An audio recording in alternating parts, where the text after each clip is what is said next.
নতুন তারা প্রথম 3 মাস কিভাবে কাজ করবেন, কিভাবে কাজ শুরু করবেন, কিভাবে পেজকে দ্রুত এগিয়ে নিয়ে যেতে পারবেন সেটা আজকে আপনাদের সাথে শেয়ার করব। হ্যালো এভরিওয়ান, আসসালামু আলাইকুম, ওয়েলকাম জানাচ্ছি নতুন আরেকটা ব্লগে। আসলে এটা বলতে বাকি নেই যে ভিডিওটা সকাল থেকে শুরু করছি। আসলে সকালে ঘুম থেকে উঠে যদি রুমটা গুছানো থাকে না, সব কিছু পরিপাটি থাকে, তাহলে রান্না করতেও ভালো লাগে, অন্যান্য কাজগুলো করতেও ভালো লাগে। আর রুমের সৌন্দর্যই হয়েছে ব্যাক সাইডগুলো। যাই হোক, যে বিষয়টা নিয়ে কথা বলতে চাইছিলাম, একটা পেজে কিভাবে কাজ করলে আপনার পেজটা দ্রুত বাড়বে, একটা পেজে প্রথম 3 মাস এরকম ভাবে কাজ করতে হবে যেন সবার কাছে আপনার পেজটা জানাতে পারেন, আপনার পেজে পরিস্থিতিটা বাড়াতে পারেন এবং আপনার পেজটাতে প্রচুর পরিমাণ ভিডিও আপলোড করতে হবে। প্রথম 3 মাস আপনি টানা কিন্তু ভিডিও আপলোড করে যাবেন টাইমে টাইমে, এবং আপনার যে পেজটা সেটা পরিস্থিতি কিভাবে বাড়াবেন, পরিস্থিতি বাড়ানোর জন্য আপনাকে করতে হবে অন্যের ভিডিওগুলো দেখতে হবে, অন্যের ভিডিওগুলো দেখে গঠনমূলক কমেন্ট করতে হবে। যখন আপনি ভিডিও দেখে কমেন্ট করবেন, সেই কমেন্টের মাধ্যমে কিন্তু আপনার পেজটা ছড়িয়ে যাবে, আপনার পেজটা কিন্তু ধীরে ধীরে মানুষ চিনতে থাকবে। নতুন ইউজাররা কিন্তু ভিডিও আপলোড করার পরে কিন্তু পেজ ওপেন করার পরে কিন্তু কাজ শুরু করা 2-3 দিন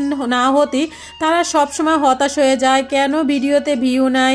আসলে কি, যারা বড় বড় ইউজার আছে, যাদের অনেক বড় বড় পেজ, তারা কি প্রথম কি ভিউ ছিল? তাদেরকে জিজ্ঞাসা করে দেখবেন, তাদের কিন্তু প্রথম কোনো ভিউ ছিল না, এবং আমারও কিন্তু প্রথম কোনো ভিউ ছিল না। আস্তে আস্তে যখন আমরা কাজ করে যাচ্ছি বা কাজ করতেছি, তারপরে দেখা যায় আস্তে আস্তে গাইডলাইনগুলো মেনে কাজ করতেছি, তখন কিন্তু আমাদের ভিডিওগুলো ভাইরাল হচ্ছে এবং আস্তে আস্তে আমাদের ভিডিও ভিউগুলো বাড়ছে। নতুন যারা আছেন তাদের 5টা 10টা এরকম করে কিন্তু আস্তে আস্তে ভিউ বাড়তে দেখবেন আপনাদের ভিউ লাখে মিলিয়ন চলে যাবে।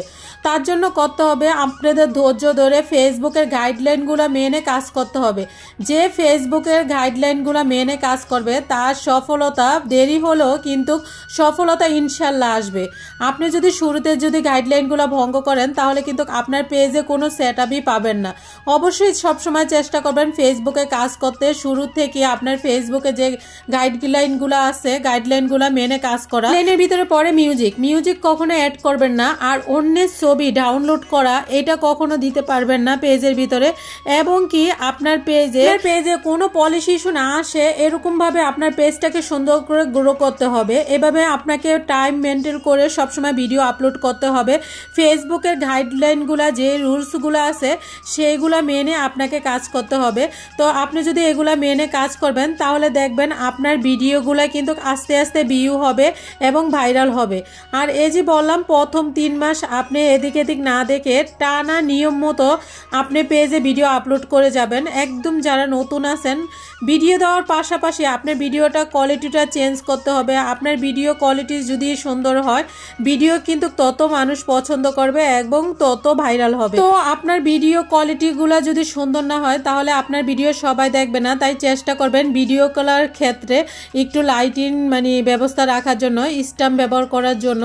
যারা একদম নতুন আছেন, এই জিনিসগুলো মাথায় রেখে যদি কাজ করেন, আপনাদেরও সফলতা আসবে। আসলে যে গাইডলাইনগুলো আছে এগুলো যদি মেনে কাজ করা যায়, তাহলে ইনশাল্লাহ এখান থেকে এগিয়ে যাওয়া যাবে। আসলে যারা বড় বড় পেজের অনেক আপুরা আছে, তারা কিন্তু প্রথম অবস্থা এরকম ছিল, তারপর আস্তে আস্তে আজকে এই অবস্থা পুষাইছে। তো এই কারণে কোনো হতাশ হওয়া যাবে না, আমাদের মন দিয়ে কাজ করতে হবে যে আমরা সামনের দিকে এগিয়ে যাব। তো আজকের ভিডিওটা এ পর্যন্ত। কি ভিডিওটা কিরকম হয়েছে অবশ্যই কমেন্টে জানাবেন। আর এদিকে কথা বলতে কিন্তু আমি দেশি মুরগি আলু দিয়ে রান্না করছি। ভিডিওটা ভালো লাগলে অবশ্যই একটা কমেন্ট করবেন। আল্লাহ হাফেজ।